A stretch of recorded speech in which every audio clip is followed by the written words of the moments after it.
Sebelum lanjut dialog, kita lihat dulu kutipan dari pernyataan Ketua Umum Golkar Abu Rizal Bakri di arena Rapimnas. Ya, ini dia salah satu statement dari Pak Abu Rizal Bakri. Singkatnya, fokus utama saya bukanlah hanya sekedar mencari kursi dan kekuasaan atau hanya untuk mencari kemenangan pada Pilpres 9 Juli nanti.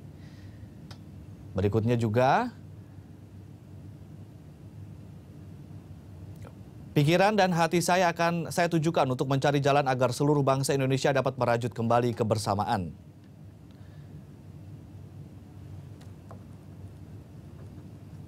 Untuk itu semua, lewat Rapimnas terhormat ini, saya memohon kepada saudara-saudara untuk memperbaharui serta menyesuaikan mandat penuh yang sudah saudara-saudara berikan kepada saya lewat Rapimnas 3 pada tahun 2012 yang lalu. Ya, kita ke Pak Fadel. Ini artinya memang dari awal sudah mensinyalkan bahwa Pak ARB sudah legowo dan memang oke lah, elektabilitas saya memang tidak setinggi itu mungkin begitu ya Pak Fadel ya. Oke, nggak sayang nih Pak, ini kan suaranya pemenang kedua atau suara terbesar kedua di pemilu kemarin, kemudian hilang begitu saja tokohnya begitu. Ya sayang tentunya. Kalau pertanyaannya sayang apa tidak? Sayang. Tapi kan politik itu kan kita harus realistis. Beliau sangat realistis. Untuk itu dengan siapa dan bagaimana Golkar ini ke depan dan bagaimana bangsa ini untuk kita bangun ke depan dan juga tidak mudah. Ini kapal besar. Tadi Anda katakan benar tuh, Ade bilang ini kapal besar. Ibaratnya seperti kapal tanker. Kapal tankernya kalau berjalan ya, maka pasti gelombang-gelombang muncul di situ. Maka banyak yang ikut tergoyang karena itu. Dan ini harus berlabuh di tempat bergabungnya itu yang kemudian bersama-sama bisa membangun bangsa ini. Artinya itu kita berpikir di sana. Artinya kita pun tidak sembarangan dalam menentukan sikap.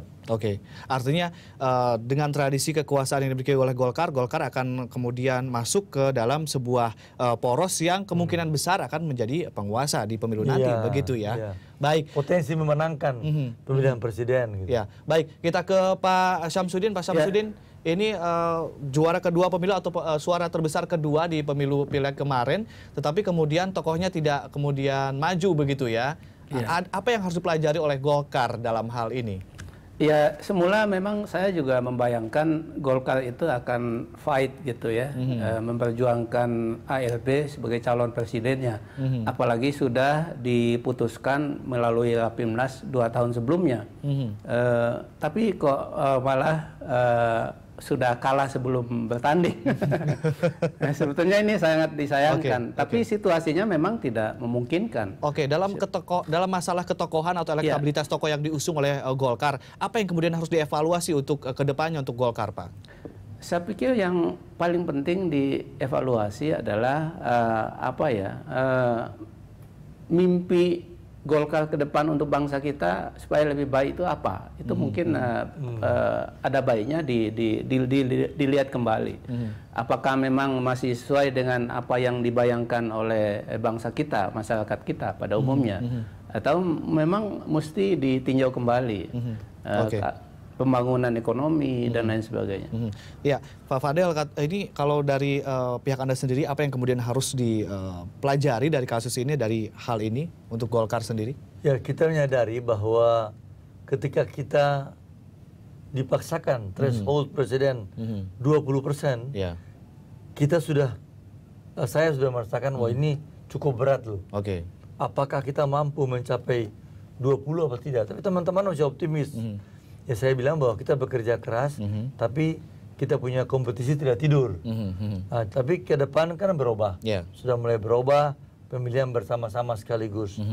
Hanya yang ke depan yang kita mesti evaluasi adalah kita akan bikin mungkin sistem konvensi. Seperti Partai Demokrat ya? Seperti kita bikin. Dulu pernah ya? Konvensi kita.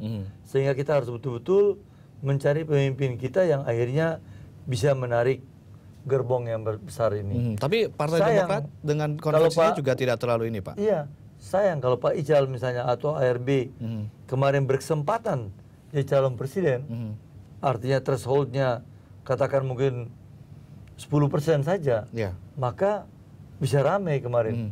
Bisa dari Demokrat bisa ikut, Gerindra ikut, kita ikut, dan PDIP ikut.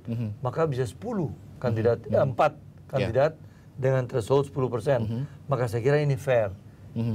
Masing-masing mengatur pada putaran berikutnya baru kita lihat siapa yang lolos putaran kedua. Baik. Sekarang udah sulit. Baik, kita tunggu kabar nanti terbaru dari Golkar, apakah ke PDIP ataukah Gerindra ataukah sama seperti Demokrat tadi yang Bang Ruhut bilang akan di luar dari sistem itu semua. Baik. Alternatifnya masih jalan. Opsi-opsi itu masih menjadi pilihan kita. Masih sampai malam ini begitu ya. Malam ini. Baik. Baik, opsi mana yang paling kuat Pak Fadel? Saya kira beliau katakan tadi ada benarnya bahwa Golkar itu tidak punya kebiasaan di luar pemerintahan. Tapi kalau apa yang kita sampaikan tidak jadi ya kita mengambil posisi di luar saja. Artinya ke PDIP? Mempersiapkan ya. Kita persiapkan untuk 2019. Opsinya berarti tinggal 2 ya, PDIP atau di luar itu? Di luar. Baik, terima kasih Pak Fadel telah berbagi bersama kami. Pak Samsudin, terima kasih juga telah hadir di studio Grand Berita 1. Makasih.